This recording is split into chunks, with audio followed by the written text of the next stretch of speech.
మీ కుటుంబం, మీ స్నేహితులు మరియు గ్రహం కూడా అన్నింటినీ వదిలి అనంతమైన అంతరిక్ష చీకటిలో తేలుతూ ఉండటాన్ని ఊహించుకోండి. ప్రతి 90 నిమిషాలకు సూర్యోదయానికి మేల్కొని మీ కింద ఉన్న మొత్తం ప్రపంచాన్ని ఒకే చూపులో చూడటం మరియు చరిత్రలో కొద్దిమంది మాత్రమే మీరు చూస్తున్న దానిని అనుభవించారని తెలుసుకోవడం ఊహించుకోండి. ఇది నిజమైన అంతరిక్ష మార్గదర్శకురాలు, రికార్డు సృష్టించిన వ్యోమగామి మరియు భూమికి ఆవల 322 రోజులకు పైగా గడిపిన 7 అంతరిక్ష నడకలను పూర్తి చేసిన మరియు ఇప్పుడు బోయింగ్ యొక్క స్టార్లైనర్ అంతరిక్ష నౌకను నడపడానికి సిద్ధమవుతున్న నిర్భయ అన్వేషకురాలు సునీత విలియమ్స్ జీవితం. ఇది మానవ అంతరిక్ష ప్రయాణంలో కొత్త శకానికి నాంది పలికింది. కానీ యుఎస్లోని ఒక చిన్న పట్టణానికి చెందిన ఒక యువతి ప్రపంచంలో అత్యంత సాధించిన వ్యోమగాములలో ఒకరిగా ఎలా ఎదిగింది? గురుత్వాకర్షణను ధిక్కరించి మానవ అన్వేషణ సరిహద్దులను అధిగమించడానికి ఆమెను ప్రేరేపించినది ఏమిటి? కట్టుదిట్టం చేయండి, ఎందుకంటే సునీత విలియమ్స్ కథ అసాధారణమైనది. సెప్టెంబర్ 19, 1965న ఓహియోలోని యూక్లిడ్లో జన్మించిన సునీత విలియమ్స్ మసాచుసెట్స్లోని నీధాన్లో భారతీయ మరియు స్లోవేనియన్ వారసత్వాన్ని మిళితం చేసిన కుటుంబంలో పెరిగారు. చిన్నతనంలో ఆమె ఉత్సాహంగా, సాహసోపేతంగా మరియు తన చుట్టూ ఉన్న ప్రపంచం గురించి ఎల్లప్పుడూ ఆసక్తిగా ఉండేది. కానీ మీరు యువ సునీతను ఆమె పెద్దయ్యాక ఏమి కావాలని అడిగితే ఆమె వ్యోమగామి అని చెప్పలేదు. నిజానికి ఆమె ఒకప్పుడు పశువైద్యురాలు కావాలని కలలు కన్నది, జంతువులు మరియు ప్రకృతి పట్ల ఆకర్షితురాలైంది. కానీ జీవితానికి ఎప్పటిలాగే ఇతర ప్రణాళికలు ఉన్నాయి. సునీత నక్షత్రాల వైపు ప్రయాణం ఆమె ఊహించని ప్రదేశంలో ప్రారంభమైంది, సముద్రం. ఆమె నావల్ అకాడమీకి హాజరయ్యారు. అక్కడ ఆమె హెలికాప్టర్ పైలట్గా శిక్షణ పొందింది. మధ్యధర సముద్రం మరియు పెర్షియన్ గల్ఫ్పై హైరిస్క్ మిషన్లను ఎగురవేశారు. ఆమె క్రమశిక్షణ, స్థితిస్థాపకత మరియు నాయకత్వం నేర్చుకుంది. తరువాత ఆమెను నాసా యొక్క అత్యుత్తమ వ్యోమగాములలో ఒకరిగా చేసే లక్షణాలు. కానీ ఆకాశం గుండా ఎగరేసిన తర్వాత కూడా ఆమె మరింత కోరుకుంటున్నట్లు గ్రహించింది. ఆమె భూమిని దాటి వెళ్లాలని కోరుకుంటుంది.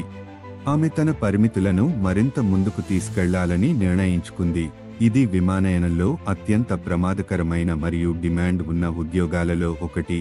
ఇక్కడ పైలట్లు అధిక వేగం మరియు ఎత్తులలో ప్రయోగాత్మక విమానాలను నడిపారు. ఇక్కడే ఆమె అంతరిక్ష పరిశోధన ఆలోచనతో నిజంగా ప్రేమలో పడింది.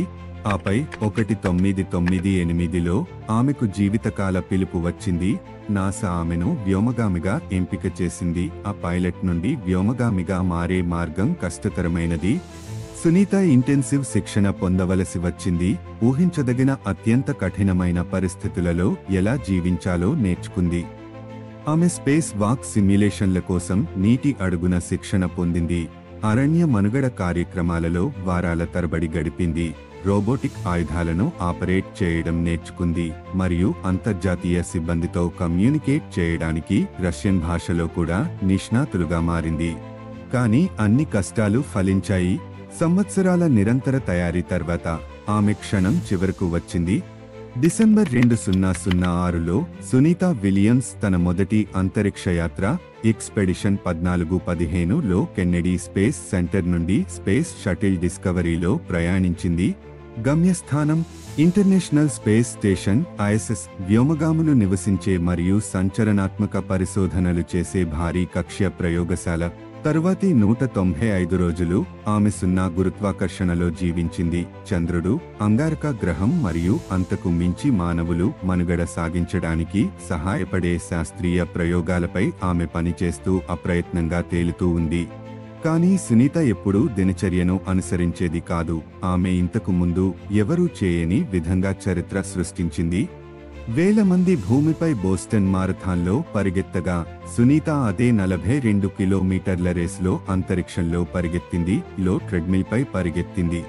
ఆమె శరీరం సూక్ష్మ గురుత్వాకర్షణకు అనుగుణంగా ఉండటం, భూమి ఆకర్షణ లేకుండా ఆమె కండరాలు బలహీనపడటం మరియు ఆమె మనస్సు ఏదీ స్థానంలో లేని వాతావరణానికి సర్దుబాటు చేసుకోవడంతో దానిని సాధించడానికి సంకల్ప శక్తి ఉంటే ఏదీ అసాధ్యం కాదని ఆమె నిరూపించింది. కానీ అంతరిక్షంలో పరుగెత్తడం ఆమె చేసిన అత్యంత సాహసోపేతమైన పని కాదు. సునీత కూడా స్పేస్ వాకర్ అయింది. 7 సార్లు ఐఎస్ఎస్ వెలుపల అడుగు పెట్టింది మరియు అంతరిక్ష శూన్యంలో తేలుతూ 50 గంటలకు పైగా గడిపింది. ఆమె అవసరమైన పరికరాలను మరమ్మతు చేసింది, సౌర ఫలకాలను ఏర్పాటు చేసింది మరియు క్లిష్టమైన వ్యవస్థలపై పనిచేసింది. ఆమె చుట్టూ ఉన్న విశ్వం యొక్క అనంతమైన చీకటితో అంతరిక్ష నౌకకు అనుసంధానించబడి ఉంది. ప్రతి కదలిక ఖచ్చితంగా ఉండాలి. స్టేషన్ వెలుపల ప్రతి సెకను జీవితం మరియు మరణం యొక్క విషయం. ఒక తప్పు మరియు ఆమె ఎప్పటికీ అంతరిక్షంలోకి కూరుకుపోవచ్చు. కానీ సునీత ప్రతి సవాలును ప్రశాంతమైన దృఢ సంకల్పంతో నిర్వహించింది. ఆమె అంతరిక్షంలో జీవించడం మాత్రమే కాదు, ఆమె అభివృద్ధి చెందుతోంది. 2012లో ఆమె ఎక్స్పెడిషన్ 32B-33 కోసం అంతరిక్షానికి తిరిగి వచ్చింది. ఈసారి ఐఎస్ఎస్ కమాండర్గా ఒక వ్యోమగామి పొందగల అత్యున్నత గౌరవాలలో ఇది ఒకటి. ఆమె చరిత్రలో అంతరిక్ష కేంద్రానికి నాయకత్వం వహించిన 2వ మహిళగా నిలిచింది. క్లిష్టమైన పరిశోధనలో సిబ్బందికి నాయకత్వం వహించడం, అంతరిక్ష నౌక కార్యకలాపాలను పర్యవేక్షించడం మరియు ఊహించదగిన అత్యంత తీవ్రమైన వాతావరణాలలో కూడా మహిళలు నాయకత్వ పాత్రలు పోషించగలరని నిరూపించడం. ఆమె మరోసారి సాహసోపేతమైన అంతరిక్ష నడకలు చేసింది, సంక్లిష్టమైన అంతరిక్ష కేంద్ర వ్యవస్థలను నిర్వహించింది మరియు భవిష్యత్ వ్యోమగాములు అంతరిక్షంలోకి మరింత దూరం ప్రయాణించడానికి సహాయపడే సంచలనాత్మక ప్రయోగాలపై పనిచేసింది. తన 2 మిషన్లు ముగిసే సమయానికి సునీత విలియమ్స్ ఆ సమయంలో చరిత్రలో మరే ఇతర మహిళ కంటే ఎక్కువ సమయం అంతరిక్ష నడకలో గడిపింది మరియు ప్రపంచంలో అత్యంత సాధించిన వ్యోమగాములలో ఒకరిగా మారింది. కానీ ఆమె ఇంకా పూర్తి చేయలేదు. ఇంత సాధించిన తర్వాత కూడా సునీత విలియమ్స్ ఇప్పటికీ నక్షత్రాలను చేరుకుంటున్నారు. 2024లో ఆమె బోయింగ్ CST-100 స్టార్లైనర్ను పైలట్ చేయనుంది. ఇది అంతరిక్ష ప్రయాణ భవిష్యత్తు కోసం రూపొందించబడిన అత్యాధునిక అంతరిక్ష నౌక.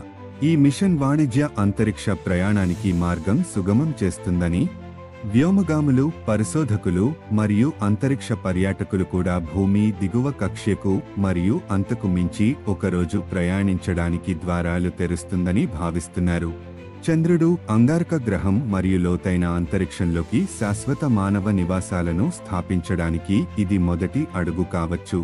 ఒకప్పుడు జంతువులతో కలిసి పనిచేయాలని కోరుకునే యువతి నుండి మానవ అన్వేషణ భవిష్యత్తును రూపొందించే అంతరిక్ష కమాండర్ వరకు సునీత విలియమ్స్ ఆకాశం పరిమితి కాదని సజీవ రుజువు. ఇది ప్రారంభం మాత్రమే. ఆమె ప్రయాణం ప్రపంచవ్యాప్తంగా లక్షలాది మందికి, ముఖ్యంగా యువతులకు మరియు సాధ్యమయ్యే దానికంటే మించి కలలు కనే ధైర్యం చేసే ఔత్సాహిక వ్యోమగాములకు ఒక ప్రేరణ. ఆమె అడ్డంకులను ఛేదించి చరిత్రను తిరిగి రాసింది మరియు మీరు అసాధ్యమైన దానికంటే ముందుకు సాగితే మీరు గురుత్వాకర్షణ శక్తిని కూడా ధిక్కరించగలరని మాకు చూపించింది. సునీత విలియమ్స్ మానవ సామర్థ్యాన్ని పునర్నిర్వచించారు. అభిరుచి, పట్టుదల మరియు ధైర్యంతో మనం సాధించగల దానికి పరిమితులు లేవని నిరూపించారు. ఆమె కేవలం ఒక వ్యోమగామి కాదు, ఆమె మానవ సంకల్పానికి చిహ్నం, తెలియని వాటిని అన్వేషించే నిజమైన వ్యక్తి మరియు భవిష్యత్ తరాలకు ఆదర్శం. మరియు బహుశా మీ కలలు ఎంత అసాధ్యంగా అనిపించినా వాటిని వెంబడించడానికి ఆమె మిమ్మల్ని ప్రేరేపించి ఉండవచ్చు. సునీత విలియమ్స్ ప్రయాణం చూసి మీరు ఆశ్చర్యపోతే ఆ లైక్ బటన్ను నొక్కండి. ఈ వీడియోను మీ స్నేహితులతో షేర్ చేయండి మరియు మరిన్ని అద్భుతమైన అంతరిక్ష కథల కోసం సబ్స్క్రైబ్ చేయండి. ఎవరికి తెలుసు, బహుశా మీరు తదుపరి గొప్ప వ్యోమగామి అవుతారు మరియు బహుశా ఒకరోజు మీరు నక్షత్రాలను తాకుతారు.